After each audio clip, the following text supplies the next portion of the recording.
Salut les camarades, j'espère que vous allez bien. Ok, à présent, nous allons essayer de traduire sous forme d'intervalle les inégalités suivantes. Ici, qu'est-ce qu'on constate? On a moins 2,1 inférieur à x et inférieur ou égal à 3. Maintenant, sous forme d'intervalle, nous aurons quoi? On voit que nous avons deux éléments. X est au milieu de deux éléments. Donc, ici, on aura l'intervalle, ça, quand c'est comme ça, l'intervalle ouvert à moins 2,1 point virgule 3. Ici, c'est fermé. Donc, c'est ça.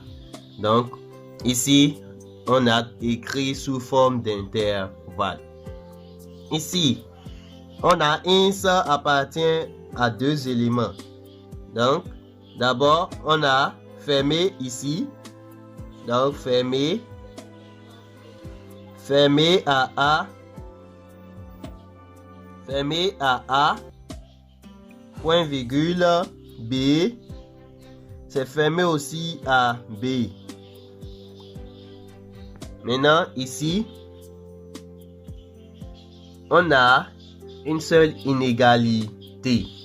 Donc, puisqu'on a une seule inégalité, qu'est-ce qu'il faut voir? Il faut voir la direction de l'inégalité. Et la direction de l'inégalité, c'est ici. Donc, ce qui dit quoi? Nous allons faire l'intervalle là. On suit la direction de l'inégalité. Et point virgule, au moins 4 sur 5. Et on voit que c'est fermé. Et on ferme sur 4 sur 5. Vous voyez que c'est très simple. C'est vraiment très très simple. Maintenant, à présent, on suppose que x appartient à l'intervalle fermé à moins 3 et ouvert à 0. Maintenant, on nous pose la question, peut-on avoir x égale à moins 3 et x égale à 0? Maintenant, c'est à vous de réfléchir. Est-ce que dans cet intervalle, x peut être égal à moins 3? Et est-ce que x peut être égal à 0? Donc, à voir cet intervalle, x égale à moins 3. Regardez, quand c'est fermé, ça veut dire que x peut prendre cette valeur. Donc, une fois que c'est fermé, ça veut dire que x peut prendre cette valeur. Mais quand ce n'est pas fermé, que c'est ouvert sur un nombre, x ne peut pas prendre ce nombre. Alors, qu'est-ce que nous allons voir ici? On a x égale à moins 3. C'est fermé sur moins 3 et on peut déduire que oui, on peut avoir x égale à moins 3. Parce que c'est fermé sur moins 3. Maintenant, est-ce qu'on peut avoir x égale à 0? Non. Non. On ne peut pas avoir x égale à 0 parce que c'est ouvert sur x. Et un rappel, sur les intervalles plus infini et moins infini, on ne ferme jamais sur ces flèches. On ne ferme jamais sur ces flèches. C'est moins infini et plus infini. Donc, quelque chose qui ne finit jamais. On ne peut pas fermer sur cette chose. Donc, c'est ça. Donc, une fois que c'est ouvert à plus infini, ouvert à moins infini, on ne ferme pas la flèche.